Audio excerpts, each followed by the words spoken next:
Glória a Deus. Pessoal, estou tão feliz de estar aqui. É sempre uma alegria tão grande estar em casa. É tão bom. E a gente viaja tanto, corre tanto, e às vezes a gente fica pouco em casa. Aqui, pelo menos, no púlpito da Igreja Matriz. E é uma alegria muito grande estar com vocês nessa tarde. E eu gostei muito do tema dessa conferência, né? Acorrentado jamais, claro. Mas o Senhor está nos chamando para um outro nível. Amém? Vocês creem nisso? Gente, nós temos passado tempos desafiadores. 2020 foi um ano de muitas lágrimas. 2021 a gente pensou, vai melhorar. Não, tinha mais lágrima para chorar e mais joelhos para se dobrar. Mas é consolador, é um conforto a gente saber que absolutamente nada saiu do controle do nosso Deus. Ele é soberano e está assentado em um alto e sublime trono. Ele não disputa poder com suas criaturas, ele está estabelecido. Então, se nós estamos passando por adversidades, confrontos e dificuldades, nada será desperdiçado. Há um propósito. Deus não permite absolutamente nada na nossa vida para nos destruir, mas para nos edificar, nos fortalecer, nos erguer, nos esticar e nos corrigir. Esse é o Senhor. Obrigado, querido. Esse é o Senhor. Então, diante de tantas coisas, diante da morte, né, gente? Diante da face da morte, tantas coisas perdem o seu valor, a sua importância, e a gente percebe por um tempo rápido que nós somos exatamente o que a Bíblia diz que somos, como a flor da erva. Hoje estamos, amanhã não mais. É tão interessante eu subir no púlpito dessa igreja e saber e me lembrar de tantas coisas que Deus fez aqui nessa plataforma, em mim e através de nós, a equipe de louvor de 20 anos atrás. E hoje tem uma outra equipe. E daqui 20 anos, outra equipe. Até que Ele venha. Não é sobre nós, é sobre o reino de Deus e sobre aquilo que nós podemos contribuir e participar. Mas nós somos chamados todos os dias ao individualismo, à idolatria do ego, a acharmos que Deus é nosso servo e não o nosso Senhor. E que ser cristão é sobre nós, sobre o que ganhamos, o que recebemos, como Deus vai nos abençoar. Deus não é Papai Noel, gente, Deus é Deus. E o Senhor está ajustando a nossa maneira de ver Deus não como uma utilidade, mas como nosso Senhor e Salvador. Amém? E aí a gente percebe a mentira de Satanás se esgueirando dentro da igreja de Deus. Porque, gente, quem está com Satanás à mesa, já está com Satanás à mesa. É aqui dentro que ele quer plantar confusão. É entre os filhos de Deus que ele quer plantar confusão. E ele quer nos impedir de desfrutarmos tudo o que temos em Cristo Jesus. De vivermos a vida abundante que Cristo conquistou para nós. E de vivermos a plenitude do nosso propósito. Então, o que ele faz para isso? Ele nos mantém como crianças. Ele nos mantém infantis. O crente carnal é o crente bebê. É o crente que não avança no processo de santificação. Ele é crente, ele crê em Jesus, ele crê. Ele ama Jesus, ele ama. Ele frequenta a igreja, ele frequenta. Mas ele tem 20 anos de crente e continua lutando com a mentira, continua lutando com a inveja, continua lutando com aquelas coisinhas, aqueles pecados reincidentes que está sempre pegando no nosso pé e nos impedindo de florescer e de desfrutar tudo que Deus tem para nós. E se a gente quer ir para outro nível, a gente vai ter que, em nome de Jesus, deixarmos o velho homem cada dia mais para trás e avançarmos num processo de amadurecimento, porque Jesus não vem buscar uma noiva infantilizada. Jesus vem buscar uma noiva pronta para as bodas. Então, se você não entrar na dança, você vai ficar para trás. Se você não entrar na dança da noiva, você vai ficar para trás. E é fácil a gente cantar, né? Noivo, vem, vem, vem, vem contemplar minha dança. É lindo isso. Mas a noiva está se adornando e se tornando preparada para o grande casamento. Então, toda a diversidade que a gente está vivendo, gente, é uma convocação. É tempo de crescimento. É tempo de amadurecimento. É tempo de deixar de mimimi, de meninices. É tempo de deixarmos essa visão utilitarista de cristianismo e passarmos, de fato, a sermos seguidores de Jesus Cristo, forjados à sua imagem e semelhança pela obra do Espírito em nós. Ou seja, nós, na nossa força, não vamos conseguir fazer coisa nenhuma. O que é a nossa parte? Chegar perto. A nossa parte é nos achegar a Deus. Porque nós nos tornaremos semelhantes àquele a quem contemplamos, ou àquilo que contemplamos. Se você investe o seu tempo, a sua energia em contemplar a impiedade, em contemplar a impureza, em contemplar a desgraça, a má notícia, a tragédia, se você se enche disso, é isso que você vai se tornar. Mas se você contempla Deus, através da sua palavra, através da sua intimidade devocional, você tem uma vida de devoção a Deus, porque a adoração não é música, a adoração é uma vida devotada a Ele, uma vida voltada para Ele, uma vida que Ele ocupa o centro absoluto de todas as coisas, e todas as outras coisas da nossa vida orbitam em torno dEle.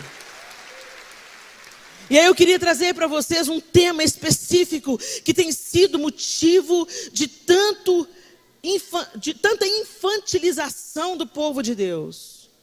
O perigo da comparação. A comparação não é algo novo, não é algo que a gente está vivendo nos últimos tempos por causa das redes sociais, apesar de sabermos que as redes sociais elas têm evidenciado isso e a gente não pode ser ingênuo. Porque Satanás não está brincando de ser diabo. Ele está cumprindo muito bem o seu papel. Então, nós estamos sendo convocados a sermos crentes além dos rótulos, além da roupa, além da Bíblia debaixo do braço e além da frequência nos cultos e conferências. Temos um relacionamento com Deus 24 horas por dia, 7 dias por semana. E você é um ministro de Deus, seja lá o que você esteja fazendo. Às vezes a gente pensa que a obra de Deus é aquilo que a gente faz aqui em cima. Não, você é filho de Deus no trabalho, na universidade, na sua vizinhança. Você é a igreja de Deus onde você está. Então a obra de Deus é feita onde você está. E o Senhor quer nos tornar seus discípulos, fazedores de discípulos, onde quer que a gente ande. Gente, Jesus só mandou 2 coisas para a gente fazer. Pensa comigo. Ele mandou a gente amar o próximo como Ele nos amou. Ele não me amou quando eu estava pronto. Vocês eu não sei, mas a mim Ele me amou quando eu estava imunda. Invejosa, incapaz de compreender seu amor. E é esse prumo que Ele coloca: vocês vão amar a Deus acima de todas essas coisas. E vocês vão se amar uns aos outros como eu vos amei. Um novo mandamento eu vos dou. E nesse mandamento de amar, se resume tudo. Toda a lei se resume nesse novo mandamento. Porque se eu amo o outro, eu não distrato o outro, eu não menosprezo o outro, eu não falo mal do outro, eu não traio o outro, eu não engano, eu não minto, eu não usurpo o direito do outro. Se eu amo, eu trato o outro exatamente como eu gosto e prefiro ser tratada. Amor não tem nada a ver com afinidade, amor tem a ver com a firme decisão de fazer o próximo, de tratar o próximo com a mesma dignidade, respeito e empatia que eu gosto de ser tratado. E o outro mandamento é: fazei discípulos de todas as nações, batizando-os em nome do Pai, do Filho e do Espírito Santo.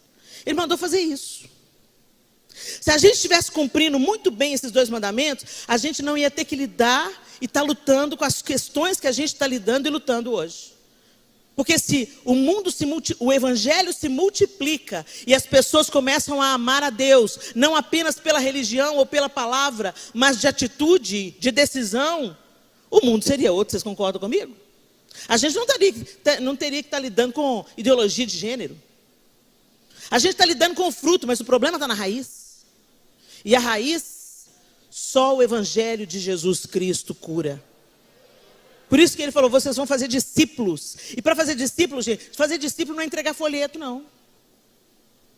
Não é falar, Jesus te ama, ufa, cumpri minha obrigação, fazendo discípulo. Não, fazer discípulo é exatamente como Jesus fez. Andar junto, viver junto, comer junto. E enquanto vão pelo caminho, enquanto vai andando junto, a vida de Deus em você vai contaminando, no bom sentido, o outro. Vai influenciando o outro e vai provocando sede no outro. A minha vida foi mudada, porque eu comecei a andar com gente que queria Deus mais e mais e mais e mais. E essa sede começou a passar para mim, e eu comecei a ter sede, e ela buscava, e eu buscava, e ele buscava, e eu buscava. Então, anda com gente. A gente não deve fazer acepção de pessoas. Tratar com graça, com dignidade, com respeito, todos os seres humanos, independente de que posição eles ocupam. Mas, pega aquelas pessoas que querem Deus mais do que você quer e cola nelas. Se permita ser discipulado por elas. E faça o mesmo por outros. Isso é fazer discípulos. Aí vem nossas dificuldades. E o dicionário diz assim, o que é comparação?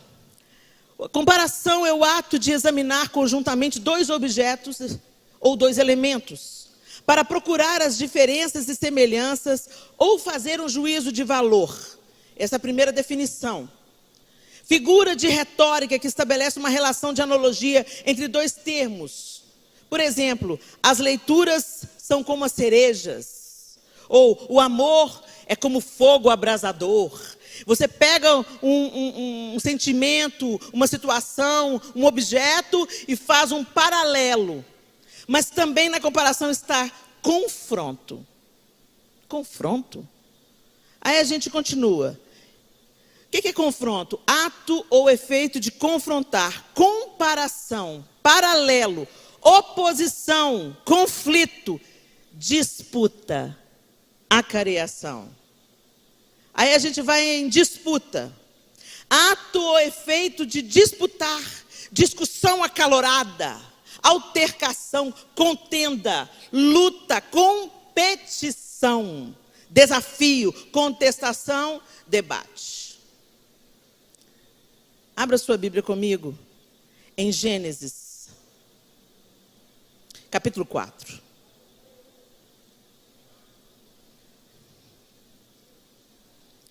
Gênesis capítulo 4, você conhece muito bem essa história.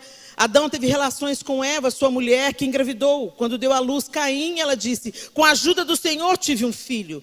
Tempos depois deu à luz o irmão de Caim e o chamou de Abel. Quando os meninos cresceram, Abel se tornou pastor de ovelhas e Caim cultivava o solo. No tempo da colheita, Caim apresentou parte de sua produção como oferta ao Senhor. Abel, por sua vez, ofertou as melhores porções dos cordeiros dentre as primeiras crias de seu rebanho. O Senhor aceitou Abel e sua oferta, mas não aceitou Caim e sua oferta. Caim se enfureceu e ficou transtornado. Por que você está furioso? O Senhor perguntou a Caim, por que está tão transtornado? Se você fizer o que é certo, será aceito. Mas se não o fizer, tome cuidado. O pecado está à porta, à sua espera, e deseja controlá-lo. Mas é você quem deve dominá-lo. E o resto da história você já sabe. Caim ouviu Deus, gente? Não. Ele continuou dando vazão à sua ira, que nasceu da comparação. Ele olha para Deus aceitando a oferta de Caim, de Abel. Ele olha para Deus aceitando a oferta de Abel e vai, por que não aceitou a minha? Vamos supor aqui, numa situação que só Caim tivesse trazido a oferta e Deus falado com ele assim, não, Caim, eu não aceito a sua oferta. O que ele teria feito? Por que, Senhor? Por que o Senhor não aceita? Em que eu posso melhorar? Por que a minha oferta não é digna diante do Senhor? Mas ele não fez isso. Por quê? Porque tinha outra pessoa na equação. Tinha Abel. E ele olha para Deus aceitando a oferta de Abel e olha para o mesmo Deus rejeitando a sua oferta. Parece injusto, não parece? Mas Deus deu oportunidade para Caim. Deus pergunta para ele: o que foi, Abel? O que foi, Caim? Por que se descaiu o semblante? Por que você está transtornado? Olha a oportunidade aí. Olha a oportunidade de rasgar o coração e falar: Deus, eu estou transtornado porque o Senhor aceitou a oferta do meu irmão, mas não aceitou a minha. Por que, Senhor? Mas ele não respondeu, mas Deus já deu para ele a dica. Se você fizer o que é certo, você também vai ser aceito. Mas presta atenção, o pecado já está à porta aí, ó, querendo dominar o seu coração. E cabe a você dominá-lo. A gente fica pedindo para Deus as coisas, a gente quer que Deus tire do nosso caminho. Deus, tira essa inveja de mim, tira essa competição de mim, tira isso de mim. Não, gente, tem atitude que a gente que tem que tomar. A gente tem que tomar uma posição. Se seguir o povo no Instagram, está envenenando o seu coração, você está comparando a sua vida com a vida do outro, está pensando que Deus ama mais o outro que ama você, para de usar o Instagram. Toma coragem para ter uma vida santa. Toma uma posição para chamar a paz de Deus para a sua vida, para a sua cabeça, para o seu coração. Não, a gente identifica o inimigo, a gente sabe que a gente está feliz, aí vai pegar o celular.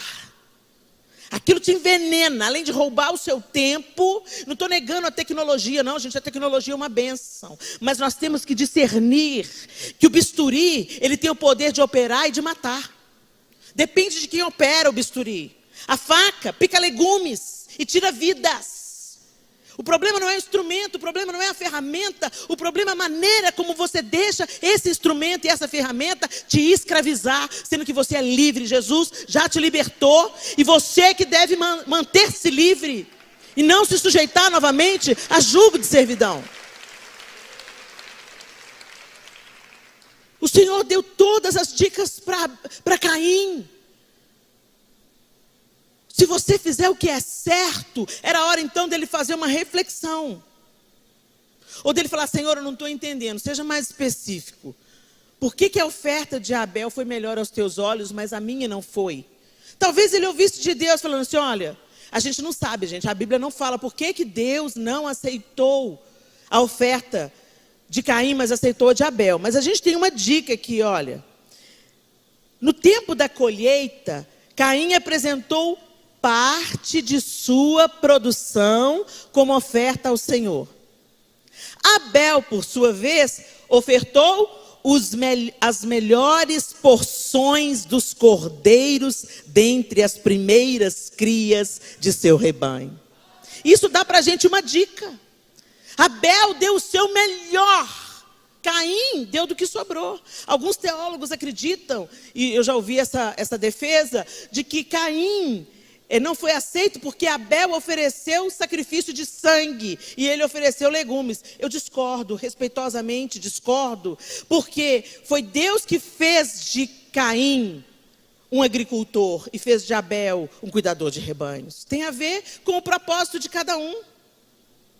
E se você pensar comigo, gente, quando você vai ler nos primeiros capítulos de Gênesis, isso dá outros estudos e discussões teológicas, que não é o caso aqui que nós vamos levar para frente. Mas, por exemplo, os vegetais foram feitos para a gente comer. A Bíblia deixa isso claro. Depois dos sacrifícios, né, depois da queda, é que os animais começaram a ser abatidos. Essa que é a verdade. Né? Mas, enfim, isso aqui é outra história e outro debate. O fato é que eu acredito plenamente que o texto diz que Caim cresceu como agricultor. Agricultura é uma bênção, gente? É uma bênção. E Abel cresceu como pastor de um rebanho. É uma bênção? É uma bênção. A diferença que o texto nos apresenta é que um apresentou do que sobrou, parte. E o outro apresentou as primícias, o melhor. E é disso que Deus se agrada. Porque isso fala para Deus: o Senhor tem o meu melhor. Porque eu te adoro. Porque o Senhor é o meu dono, o Senhor é o meu Senhor. Então o Senhor tem o melhor do meu dom, o Senhor tem o melhor do meu tempo, o Senhor tem o melhor do meu talento, o Senhor tem o melhor de tudo que eu sou. Glorifica o seu nome primeiro. Primeiro o reino de Deus, a sua justiça, as demais coisas serão acrescentadas. A gente sabe o final dessa história, mas não para por aí, gente. Agora eu quero que você vire as páginas e vá comigo para Gênesis 30. Capítulo 1, 30, verso 1. Capítulo 30, verso 1. Quando Raquel viu que não dava filhos a Jacó, teve inveja da irmã e implorou a Jacó: dê-me filhos ou morrerei. Jacó se enfureceu com Raquel. Por acaso sou Deus? Perguntou ele. Foi ele quem não permitiu que você tivesse filhos. Olha aí de novo a comparação. Raquel tinha o amor de Jacó. Raquel tinha a devoção de Jacó. Mas para ela não era suficiente o que ela tinha, porque ela estava de olho naquilo que a irmã estava ganhando. A insatisfação de Raquel começou a acontecer quando ela viu Deus abrindo a madre de Lia. E Deus abriu a madre de Lia, o texto bíblico diz, porque ela viu que ela era rejeitada. E Deus então abre a madre de Lia e começa a lhe dar filhos. Mas até aí, estava tudo bem para Raquel. Ela dominava. Eu tenho minhas teorias sobre Raquel, gente. Eu tenho minhas teorias que Deus escolheu Lia. Lia era a opção de Deus, mas Jacó ficou doidão com a beleza de Raquel. Como muitos varões ficam. E troca uma mulher de Deus poderosa, uma mulher de Deus cheia do Espírito Santo, só por causa da beleza. E a beleza vai embora, gente. Beleza passa. Beleza tem prazo de validade, mas caráter não. E eu já vi cada mulher que não era bonita se transformando em princesa. Porque a beleza da mulher está diretamente ligada a como ela é cuidada. Se uma mulher é bem amada, bem cuidada, ela vai florescer. Mas isso dá outra pregação também. O fato é que a insatisfação de Raquel nasceu quando ela olhou para Lia tendo filhos. Aí o amor de Jacó já não era suficiente. Aí ela ser a preferida já não era suficiente. Aí Jacó ter trabalhado 14 anos para ter ela já não era suficiente. Por quê? A comparação. Ela tem filhos, eu não tenho filhos. Ah, Helena, mas naquela cultura era complicado. Eu concordo, era complicado. Mas ela não tinha que pedir filho para Jacó, ela tinha que pedir filho para Deus. Ah, comparação. E daí para frente, gente, a gente vê Raquel declinando. A gente vê Raquel roubando os ídolos do pai dela. A gente vê Raquel dando problema. Continua comigo em Gênesis. Vamos agora lá para Gênesis 37. Você também conhece essa história. Gênesis 37, de 3 e 4. Jacó amava José mais que a qualquer outro de seus filhos. Ei, Jacó! Pois José havia nascido quando Jacó era idoso. E cá entre nós, era filho de Raquel. Por isso, certo dia, Jacó encomendou um presente especial para José. Uma linda túnica. Os irmãos de José, por sua vez, o odiavam. Pois o pai deles o amava mais que todos os outros filhos. Não eram capazes de lhe dizer uma única palavra amigável. Jacó errou aí, gente. Errou. Porque Jacó amava mais a José. Aí falou assim, mas é porque era o filho da velhice. Ok, mas ele também era o filho de Raquel. Não fala que ele amou mais a Benjamim. Benjamim foi mais filho da velhice ainda, que era o caçula. Então era para ele preferir Benjamim, porque Benjamim era o caçulinha. Mas não, ele preferia a José. Ele errou. Mas erraram muito mais os filhos de Jacó. A Bíblia descreve para a gente que eles intentaram tirar a vida de José. E se eu não estou enganada, porque eu ando trocando bastante os nomes, foi Rúben que impediu os outros irmãos de matarem o seu irmão. Hã? Foi Judá? Há controvérsias, gente, depois a gente procura. Mas enfim, o fato é que os irmãos queriam matar e o mais velho se colocou, não vão matar não. Vão julgar ele aí na cisterna. E aí, julgaram ele na cisterna. Depois armaram um plano. Não parou por aí. Não parou no desejo de matar. Armaram um plano e... Vamos fazer o quê? Vamos vender. Vem ali uma caravana de midianitas. Vamos vender ele. Vamos vender ele como escravo. Vende como escravo. Parou aí a maldade? Não. Pegaram a manta, a tal da túnica, que eles tinham inveja, molharam no sangue de animal, levaram para o pai, gente. O pai que amava extremamente o filho. Isso é um tipo de vingança sórdida. Eu não sei o que foi isso, não. Leva a roupa suja de sangue e fala assim, as feras destroçaram, nós achamos só a roupa. Sobrou nada. Difícil, gente. Pesado. A mentira, o desejo de assassinato, o engano.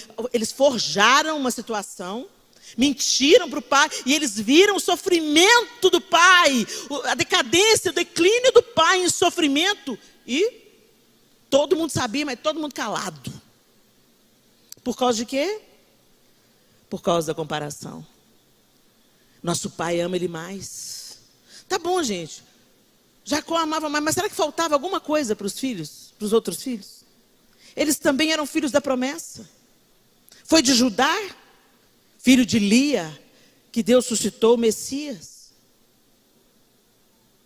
Por outro lado, José, talvez pela sua carência, pela sua rejeição, vivia querendo esfregar na cara dos irmãos como que Deus ia honrar ele na terra. É tão pecado você se ressentir com o que Deus dá para o outro, como você ser um exibicionista com aquilo que Deus está fazendo na sua vida. Olha como é que eu sou poderosa na terra, olha o que Deus está dando, olha...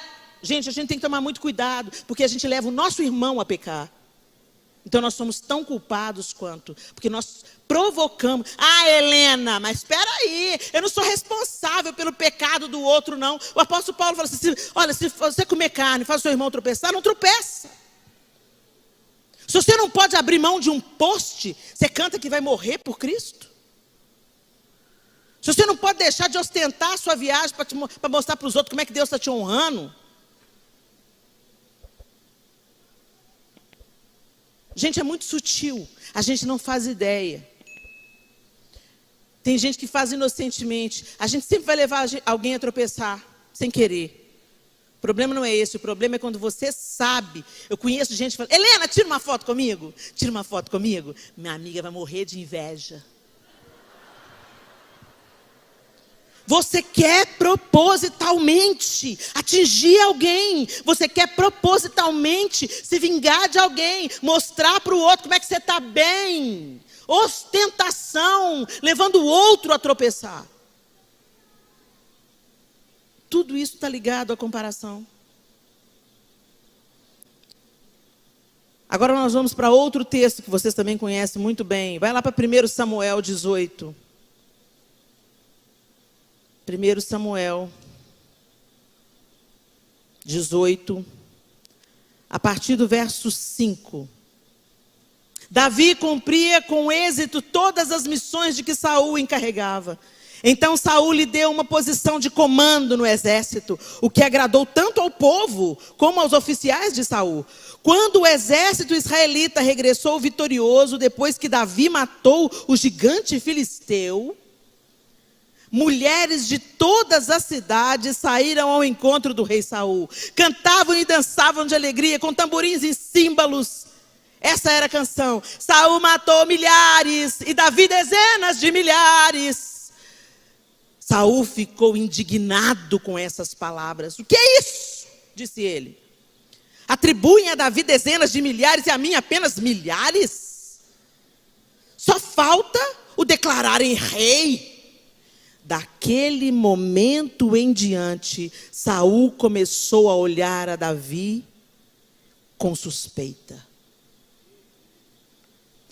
Gente, Davi tinha acabado de matar Golias. Davi tinha acabado de livrar o exército de Israel da vergonha.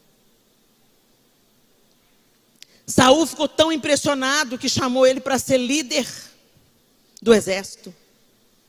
Mas imediatamente aquele que ele admirava perdeu o brilho. Por quê? Por causa de uma canção das mulheres. Saul matou milhares, mas Davi, dezenas de milhares. Comparação. E aí ele não gostou da comparação, porque na comparação ele perdia. E todas as vezes que a gente compara, a gente se sente melhor? Orgulho. Se sente pior? Inveja. Se você se sente bem, então eu estou bem na fita, estou melhor do que fulano, tem mais seguidores do que fulano.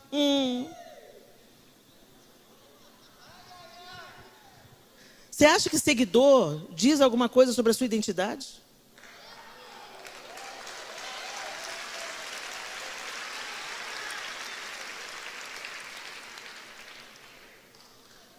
Eu conheço homens que saqueiam o inferno, nem Instagram tem. Essas coisas são desse século, desse mundo.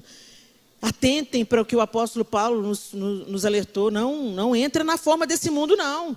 Não pensa igual todo mundo pensa, não. Porque senão, vocês não vão experimentar a boa, perfeita e agradável vontade de Deus.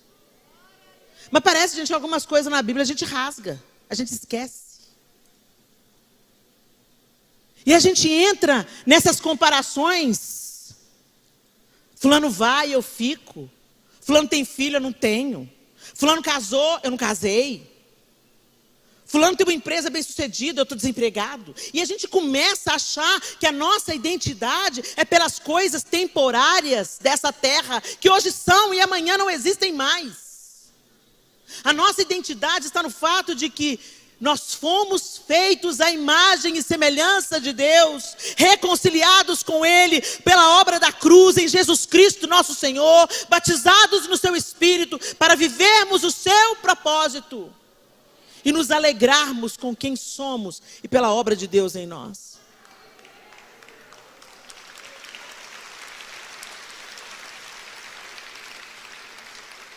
Você está infeliz com a sua vida, meu irmão? Você está insatisfeita com a sua vida, minha irmã?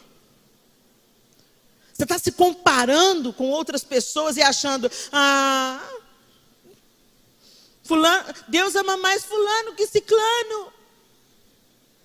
Porque olha quanto seguidor que ele tem. Vontade de dar na cara, com todo respeito.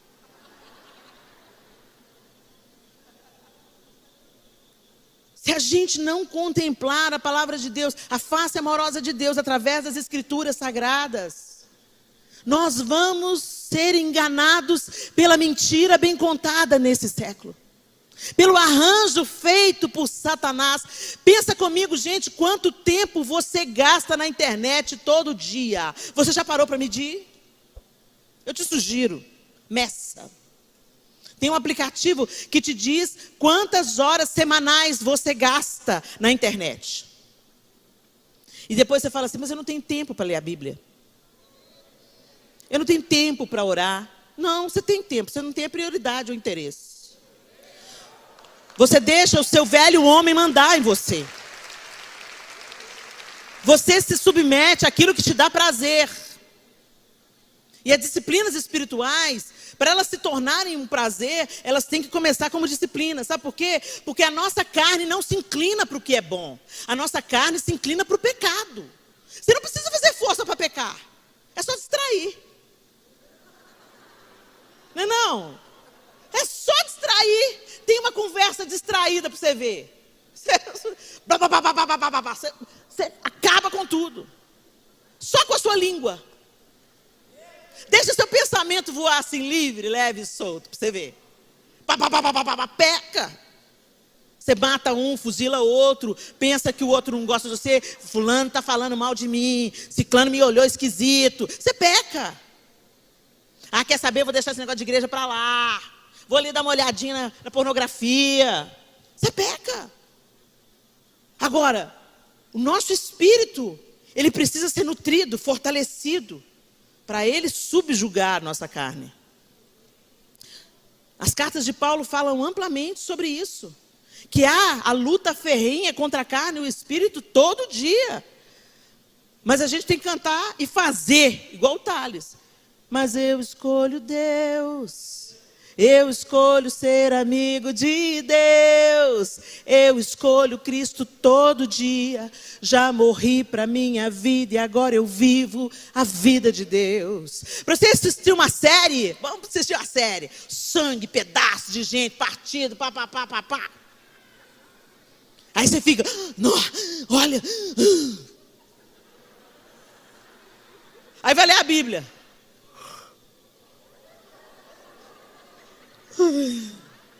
Vai orar, oh Deus, tu sabes. Não é, gente? Eu te entendo, eu também sou assim. Aí a gente tem que falar assim, sai capeta. A gente fala, Valnice, mil homens, a gente fala, não, que mulher de Deus, né? Que mulher de Deus, Valnice, mil homens. Quem é da minha geração conhece, talvez vocês que é o novo não conheçam, mas procura saber quem é. Uma mulher que deixa uma marca na nossa nação, de abnegação, de ensino, uma mestre na palavra e tal.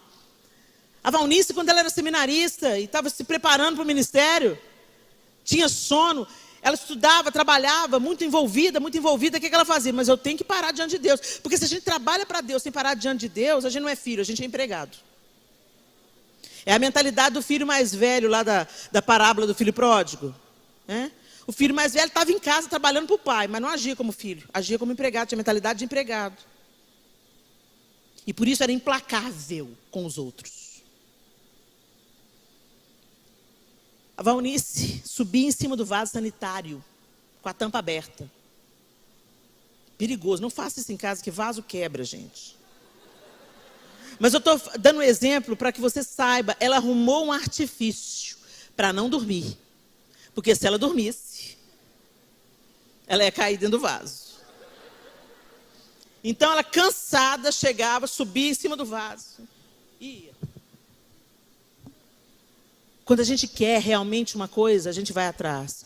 Buscar-me-eis e me encontrareis, quando me buscardes de todo o vosso coração.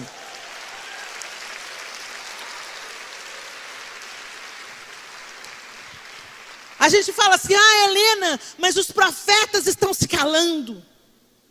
Tem muita profetada. Uma irmã que era profeta falou que eu ia casar com o ciclano. Falou que eu tinha que desfazer meu casamento para casar com uma novinha. E a gente escuta toda sorte de absurdos aí para fora. O que está acontecendo, Helena? Talvez o Senhor esteja permitindo isso para que nós nos voltemos para a profecia. A profecia é a palavra de Deus. Você quer ouvir Deus? Entra no seu quarto, fecha a sua porta e abre a sua Bíblia. Se debruce sobre ela. Coma a palavra de Deus como se disso dependesse a sua vida. Porque depende. Se você não se fortalecer e fortalecer o seu espírito, mais dia menos dia você vai sucumbir. Você vai achar que a igreja é chata demais. Que tem muito defeito dentro da igreja. Quem disse que não tem? Sendo que só tem gente humana aqui em cima. Só tem gente aqui em cima. Homem e mulher. Como você. Lugar decepcionante. Na igreja você decepciona, mas você também é decepcionante. Normal. Tudo normal.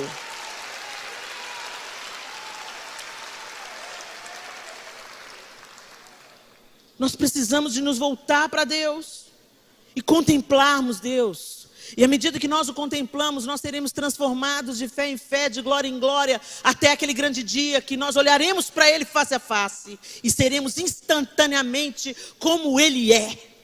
Mas até lá nós estamos caminhando. Vamos subir de nível, gente. Faça as suas escolhas. E eu vim aqui para te alertar. Se você cair escandalosamente, um dia Deus vai te lembrar dessa palavra, vai dizer: você não me contemplou o suficiente. Você priorizou outras coisas. E você foi paralisado pela comparação. Nutriu a inveja.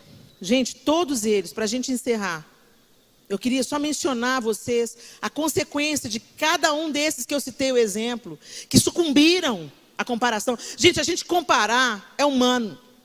Mas a gente deixar a comparação paralisar a gente, ou encher o nosso coração de inveja, de insatisfação, de pensar que Deus ama mais o outro do que eu, isso é pecado. Peca contra Deus. Quem acha que Ele ama mais um do que o outro. Quem acha que Ele não é justo o suficiente ou amoroso o suficiente, depois dele não ter poupado o seu único filho para te ter de volta. Nós pecamos contra Deus quando sucumbimos à inveja. Inveja é pecado tanto quanto a idolatria, tanto quanto a pornografia, tanto quanto outros pecados cabeludos e sexuais. É tão inveja quanto. E a colheita vem. Caim assassinou o seu irmão.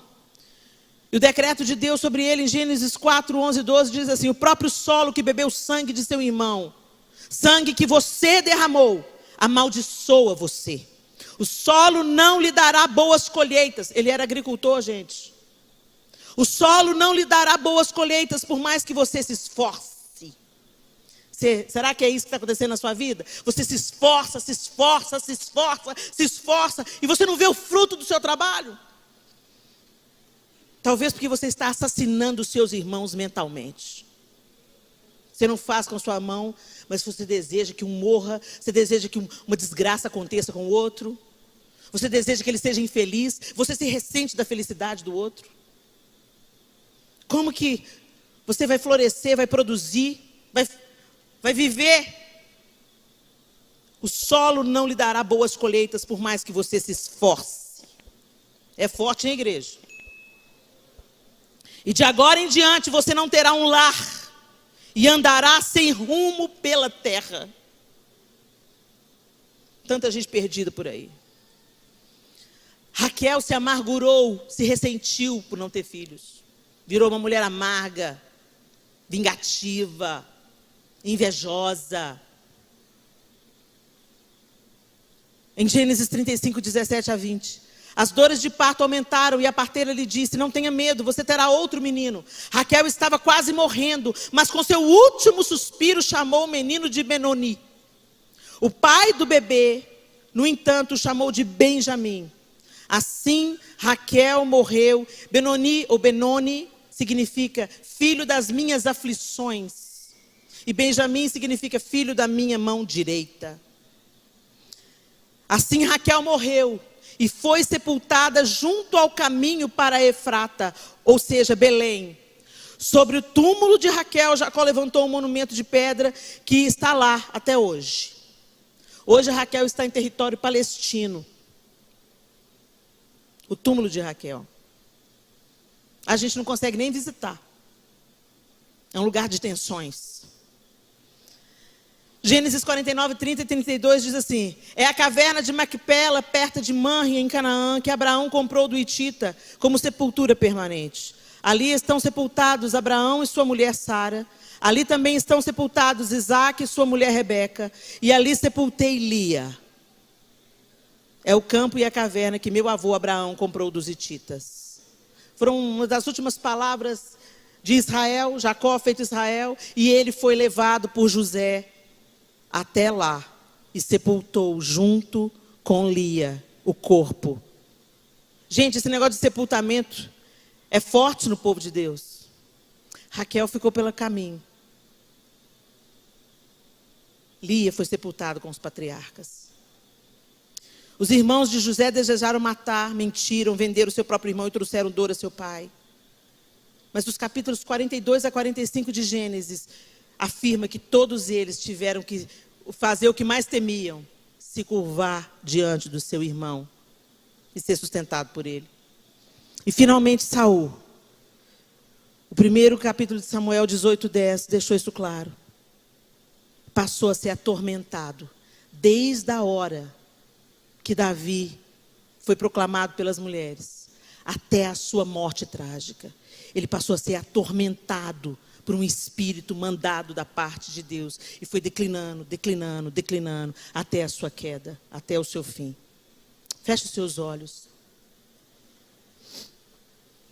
Eu quero te perguntar, qual é o fim que você deseja ter? Como você quer chegar ao fim do caminho?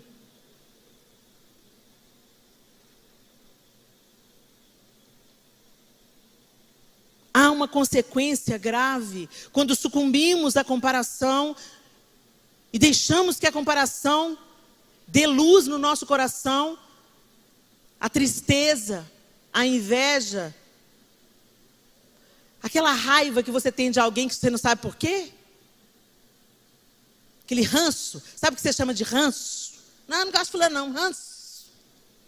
É inveja.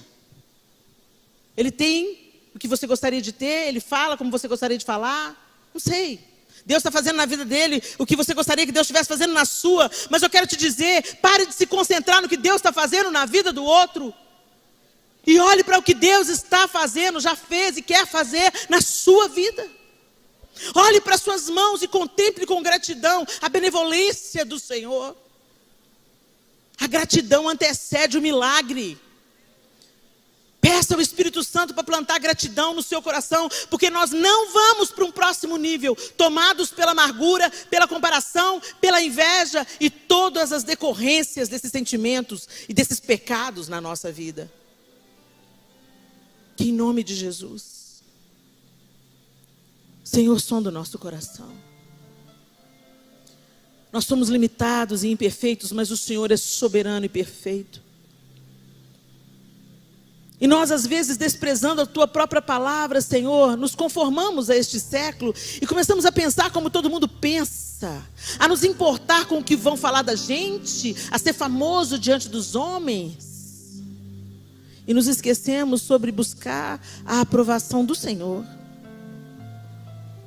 Nós queremos ser aprovados pelo Senhor, alegrar o Teu coração, viver os Teus propósitos. Por isso nós te pedimos, tira os nossos olhos daquilo que o Senhor tem feito na vida dos outros e nos faz enxergar o que o Senhor tem feito nas nossas vidas. Nos ensina a gratidão. E pelo Teu dom na vida dos nossos irmãos, nos ensina, Espírito Santo, a nos alegrar. Porque não é sobre eles, é sobre o Teu reino, a Tua glória, o Teu propósito. Nós oramos que essa obra seja feita em cada um de nós, para a glória do Teu nome, para a nossa cura e avanço. Em nome de Jesus, amém e amém. Deus abençoe vocês.